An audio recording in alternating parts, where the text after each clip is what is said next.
क्या नाम है, इन विट्रो फर्टिलाइजेशन, और इसी को शॉर्ट में बोला जाता है IVF।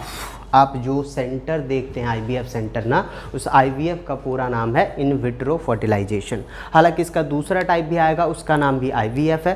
पहले तो इसको समझते हैं कि IVF यानी इन विट्रो फर्टिलाइजेशन यहाँ पे क्या कहना चाह रहा है। तो सबसे पहली बात, फर्टिलाइजेशन, आपको फर्टिलाइजेशन का मीनिंग अभी तक पता चल जाना चाहिए। क्या, फ्यूजन ऑफ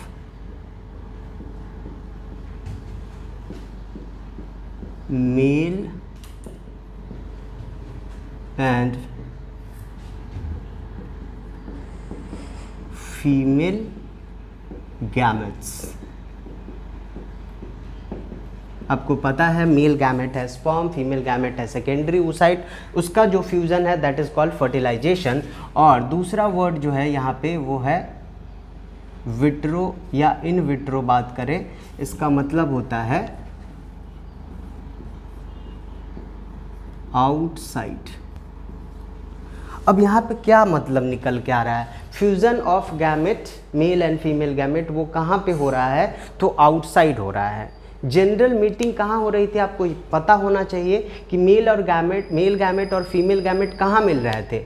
आपको पता है कि मेल और फीमेल गैमेट मिल रहे थे फीमेल के फैलोपियन ट्यूब के एम्पुला में या एम्पुलरी इस्थमिक जंक्शन पे। तो ये चीज़ भी मैं मेंशन कर दूं, अगर बात करें fusion of male gamete female gamete के प्लेस की, तो ये प्लेस है ampulla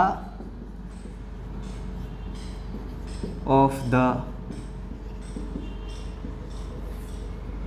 fallopian tube, fallopian tube of female. क्या यहाँ पे ये फर्टिलाइजेशन होने की बात हो रही है? नहीं हो रही। क्यों? क्योंकि यहाँ पे दूसरा वर्ड जो मिल रहा है ना, ये बोल रहा है आउटसाइड, यानी कि यहाँ पे तो फर्टिलाइजेशन नहीं होने वाला है। यानी कि फर्टिलाइजेशन फैलोपियन ट्यूब को छोड़ के कहीं उसके बाहर होने वाला है। तो बाहर कहाँ पे? किडनी में होगा, लिवर में होगा, कहाँ होगा? यही बातें हमें समझना है, यही हमें IVF यानी इन विट्रो फर्टिलाइजेशन को बताएगा। तो सबसे पहला पॉइंट मैं यहाँ पे मेंशन कर रहा हूँ, फर्टिलाइजेशन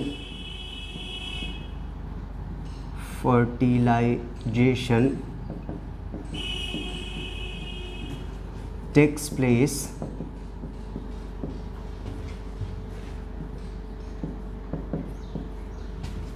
outside the body, यानी फीमेल के बॉडी से बाहर होने वाला है।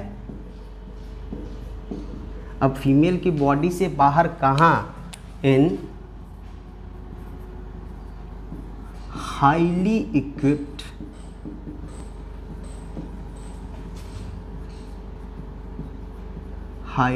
Equipped laboratory. बहुत ही ज़्यादा कॉस्टली इसके इक्विपमेंट्स आते हैं। वो जो लैब होता है वो भी बहुत ही ज़्यादा स्टेरलाइज कंडीशन होता है, बहुत सारी चीज़ें होती है, बहुत ज़्यादा कॉस्टली भी है। इसके जो एक एक इक्विपमेंट्स हैं उसको बहुत ही प्रिसाइजली, यहाँ पे काम भी बहुत प्रिसाइजली करना पड़ता है और काफ़ी कॉस्टली भी होते हैं। इसीलिए नॉर्मली एक भी IVF जो इन विट्रो फर्टिलाइजेशन करवाते हैं उसकी कॉस्टिंग देखेंगे आप 8 लाख 10 लाख के आसपास जाता है। उसमें भी फिर बहुत सारे चॉइसेस मिलेंगे, उसके बारे में अभी बात करें। दूसरी बात अगर मैं बोलूँ IVF के बारे में, तो फर्टिलाइजेशन हमने करवा दिया। अब फर्टिलाइजेशन करवाने के बाद क्या होगा? फर्टिलाइजेशन करवा दिया हमने, मान लो लेबोरेटरी में मेल गैमेट लिया, फीमेल गैमेट लिया, फर्टिलाइजेशन करवा दिया। अब फर्टिलाइजेशन के बाद इसको डेवलपमेंट के लिए फीमेल के यूट्रस में तो पहुंचना पड़ेगा, उसके फंडस रीजन में जाके चिपकना पड़ेगा, तभी ये पूरी तरीके से ग्रोथ करेगा। अब फर्टिलाइजेशन करवा दिया, उसके बाद वो डिवाइड करना शुरू करता है। आपको पता है 1 से 2, 2 से 4, 4 से 8, 8 से 16, इस तरीके से ये डिवाइड करता चला जाएगा। ये जो सेल्स के कंडीशन होते हैं ना, एक सेल के बाद जो दूसरा सेल 2 से 4 वाला, 8 वाला, 16 वाला, 32 वाला, इसको हम नाम देते हैं। इसका नाम होता है एम्ब्रायो। इसको नाम देते हैं एम्ब्रायो। ठीक है। अब ये एम्ब्रायो जो है, इस एम्ब्रायो को हमें ट्रांसफ़र करना होता है। कहाँ करें, ये भी बात बहुत इंपॉर्टेंट है। तो सबसे पहली बात तो fertilization is followed by fertilization is followed by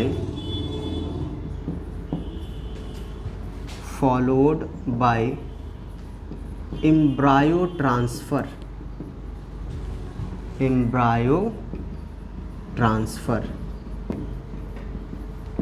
ठीक है। अब एम्ब्रायो का मतलब क्या है? तो एम्ब्रायो का मतलब है, पहले तो एम्ब्रायो वर्ड को आप समझ लीजिए। एम्ब्रायो का मतलब है मोर देन टू सेल्ड, यानी मोर देन वन सेल। एक सेल वाले को जाइगोट बोलते हैं। One sailed stage. और कब तक बोलना है?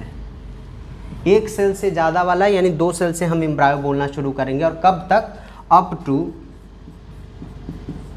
2 month ऑफ IUL, यानी कि इंट्रा यूटराइन लाइफ। ये वर्ड बहुत बार यूज हो चुका है, मैं पूरा नहीं लिखूंगा, आपको पता होना चाहिए। 2 month of intra uterine life तक का जो स्टेज होता है ना, अब उसमें सोचो कितने सेल के स्टेज बन जाएंगे। 1 से बना 2, 2 से 4, 4 से 8, 16, 32, 64, 128, 256, 512, 1024, इस तरीके से वो बढ़ता चला जाएगा। और 2 महीने तक बहुत सारे क्लस्टर्स ऑफ सेल्स होंगे, मिलियंस में सेल होंगे। तो वहाँ तक का जो स्टेज होगा ना, उस स्टेज को हम बोलते हैं एम्ब्रायो। अब ये एम्ब्रायो कहाँ ट्रांसफ़र होगा? तो ध्यान से 2 बात समझना है। पहली बात, अगर हम करें विदिन 3 डेज, यानी कि जिस दिन फर्टिलाइजेशन आपने करवाया है उससे 3 दिन के अंदर में अगर करना है, ध्यान से समझना है। आज तुमने फर्टिलाइजेशन करवा लिया, मान लो अभी 1 बजे दिन में फर्टिलाइजेशन करवाया, तो अभी से 3 दिन, यानी अगला 1 बजे, फिर उसके अगले 1 बजे, फिर उसके अगले 1 बजे से पहले अगर आपको इसको ट्रांसफ़र करना है फीमेल में, तो 3 दिन के अंदर में अगर करेंगे ना, तो इसका ट्रांसफ़र करने का जो पोजीशन होगा, जिस जगह पे करना है, वो है फैलोपियन ट्यूब। क्यों? क्योंकि 4th डे से ना जो एम्ब्रायो होता है उसकी पार्शियल एंट्री हो जाती है यूट्रस में। ध्यान से समझना है। 3rd डे तक वो फैलोपियन ट्यूब में है, इसीलिए अगर 3rd डे के अंदर में करना है तो सीधे फैलोपियन ट्यूब में कर देना है, बहुत बड़ी बात नहीं है। क्यों? क्योंकि 4th डे से जो अगर नेचुरल अगर फर्टिलाइजेशन होता ना, तो ज़रा ध्यान से अगर एक डायग्राम से समझोगे ना, तो इस तरीके से तुम थोड़ा सा इसको समझ भी सकते हो कि देखो ये फीमेल रिप्रोडक्टिव सिस्टम, ठीक है। अब देखो फर्टिलाइजेशन हो गया, कहाँ पे होगा? एम्पुला में। अब मान लो यहाँ पे फर्टिलाइजेशन हो गया, ये जाइगोट बना। ये जिस दिन जाइगोट बना ना, ये जो जाइगोट बना है ये 1 सेल का है, सिंगल सेल, 1 सेल। ये डे कंसीडर होता है 1st डे। अब यहाँ से ये मूव करना शुरू करता है, ठीक है। पहला दिन मूव किया थोड़ा सा, फिर दूसरा दिन थोड़ा सा मूव किया, फिर तीसरा दिन मूव किया, अभी तक ये फैलोपियन ट्यूब में। 4th डे पे क्या होगा ना, ये 4th डे पे आ जाएगा यूट्रस में। 4th डे पे आ जाएगा कहाँ पे? यूटेरस में, ठीक। यहाँ तक कब तक है? ये है 3rd डे तक। कहाँ पे? तो 3rd डे तक है फैलोपियन ट्यूब में, फैलोपियन ट्यूब में, ठीक। 4th डे पे आ गया। और आपको मैंने कल भी थोड़ा सा बताया था, ये फंडस रीजन है। यहाँ पे ये चिपकना कब शुरू कर देता है? 7th डे पे चिपकना शुरू कर देता है। कब? 7th डे पे। ध्यान से समझना है। तो 7th डे से इसका चिपकने का प्रोसेस स्टार्ट हो जाता है, तो हमें 7th डे से पहले ही करना होगा।